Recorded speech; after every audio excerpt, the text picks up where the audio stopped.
15 seconds. Guidance is internal. 12, 11, 10, 9. Ignition sequence start. 6, 5, 4, 3, 2, 1, 0. All engine running. Liftoff. We have a liftoff. 4 forward, drift into the right a little. Tranquility Base here. The Eagle has landed. Roger, Tranquility. We copy you on the ground. We're breathing again. Thanks a lot. Dear Mr. Worth, the following are the answers to the questions in your letter of April 10th. I flew in a model aircraft competition during the years 1946 through 1950. I was a member of the U.S. Navy team at the 1949 Nationals control line speed, but was not a winner. I was the AMA member for a number of years in the 40s, but do not have the dates. My model building and flying activities significantly contributed to my interest in aeronautics and was a primary force in directing my education toward aeronautical engineering. I was an honorary control director at the 1964 Nationals at Dallas, and also 3 or 4 years earlier at Glenview while I was in the X-15 program. I look forward to seeing you at the Collier event. Best wishes, Neil A. Armstrong.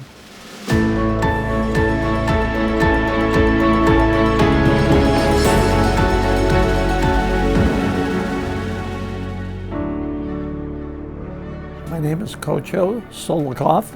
I met Neil in the 6th grade. Then in the 7th grade, we did not have a Boy Scout troop, and they formed a Boy Scout troop. Neil's father was a scoutmaster, and that's how we got in that particular same troop called the Wolf Patrol.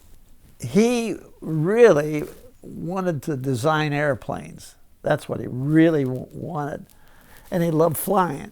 So building the model airplanes made him understand about flying. He built a wind tunnel when he was in Wapakoneta just to test the airplanes. He was in high school at that time.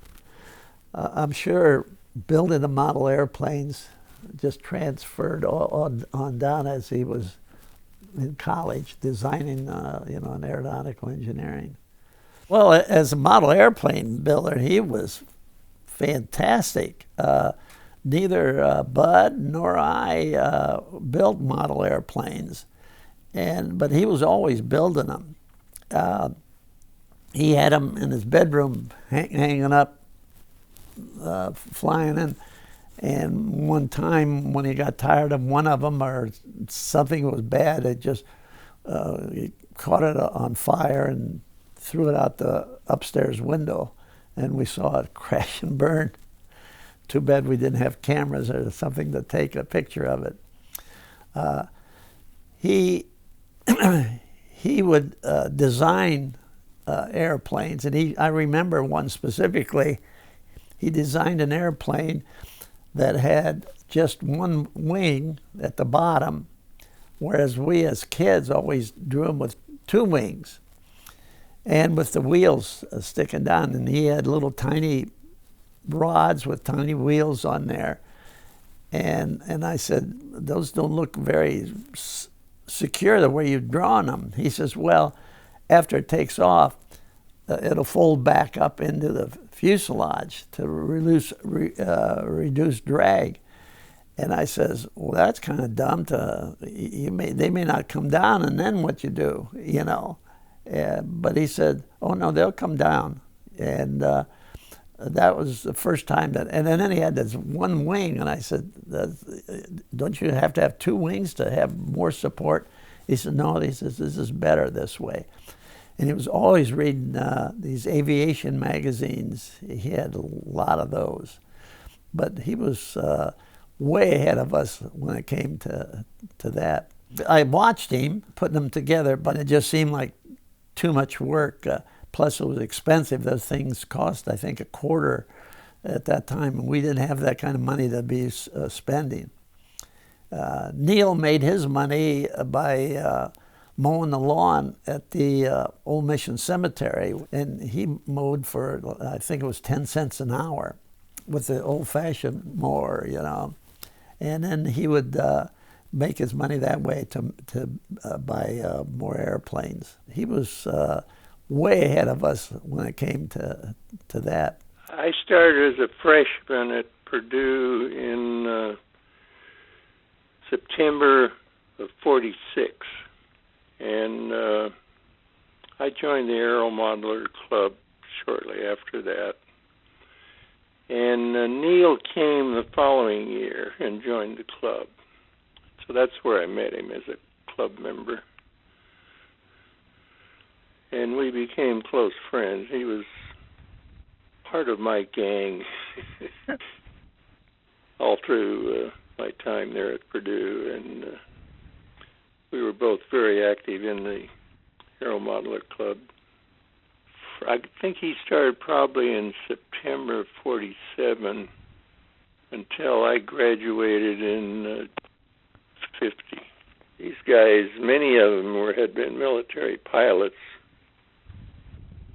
and almost all of us were in the aeronautical engineering curriculum. So the club really flourished after that, and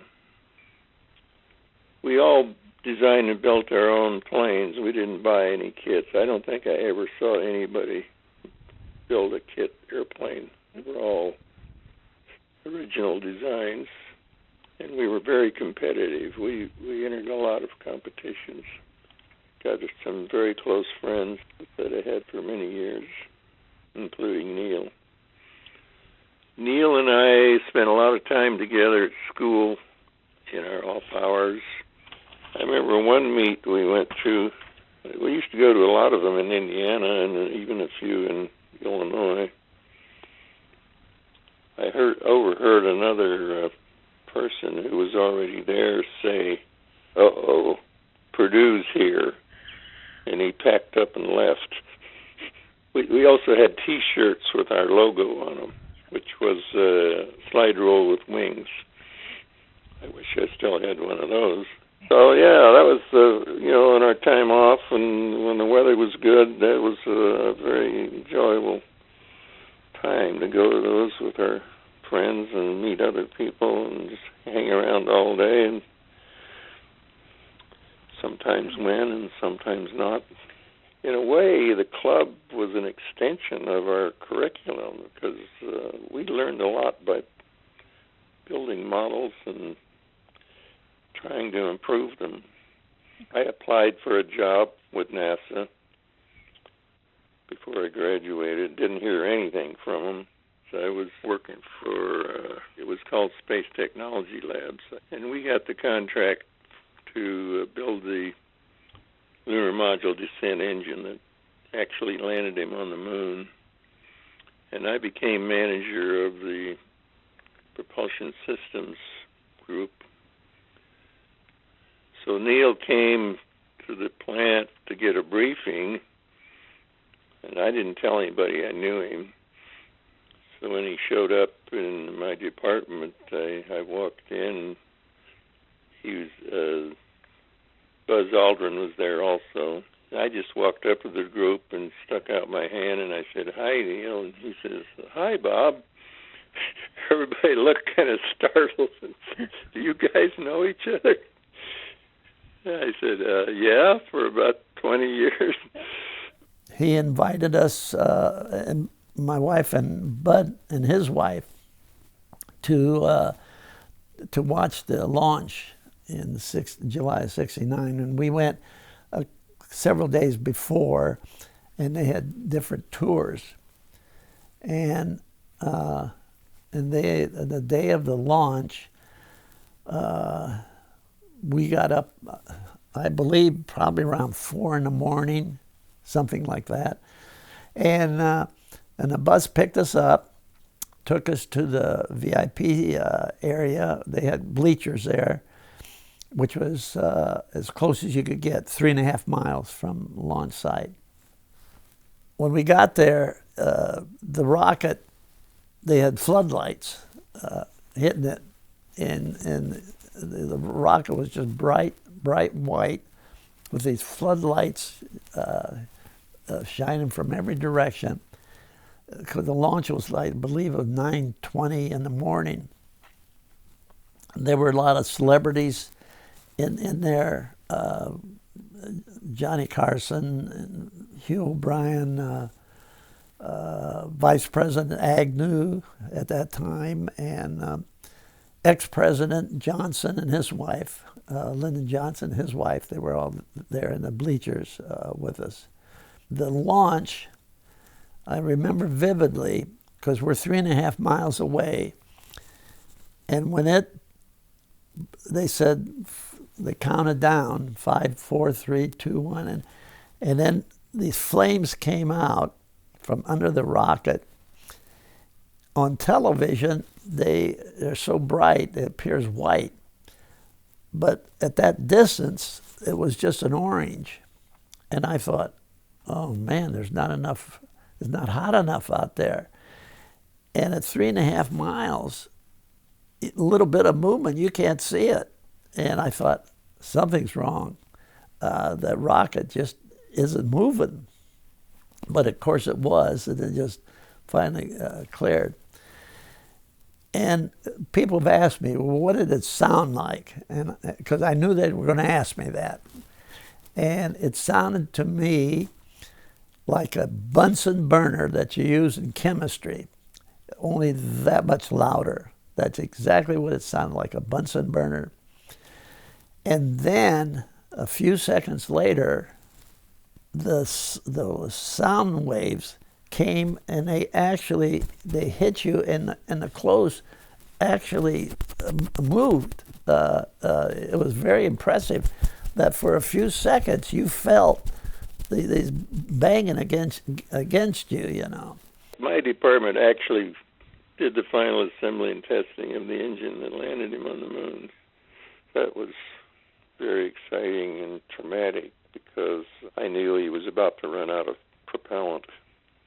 The original plan was when they started the descent, they said they would be in lunar orbit when they separated from the command module.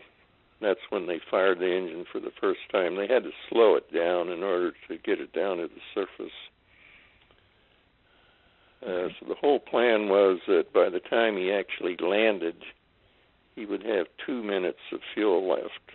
Because of some delays in separation and descent, and the fact that it took him a little while to find a smooth landing spot, when he actually touched down, he had 18 seconds left. In addition to that, the ground crew was on the very verge of stopping the mission and sending him back into orbit where the command module was. They could do that from the ground. Neil had no control over that. They could do it without even telling him they were going to do it, and they were a few seconds away from doing it when he actually landed. So I didn't know how close he was. I didn't have that information, but I knew he was about to run out. If he did, he was going to crash. He wasn't on the surface yet. If he ran out of propellant, the engine would stop, and the vehicle would fall. And it was so fragile that it would probably do a lot of damage. And they couldn't let that happen. So some people wanted to go ahead and do it, and others, whoever was in charge, said, no, not yet, not yet.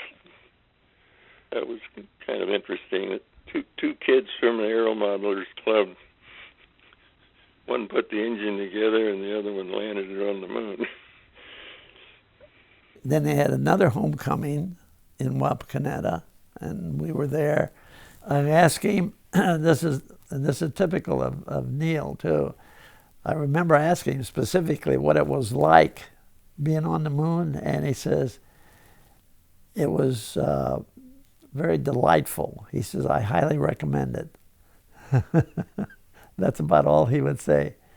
Yeah, he didn't talk too much about it. And we didn't really push him either that much on it.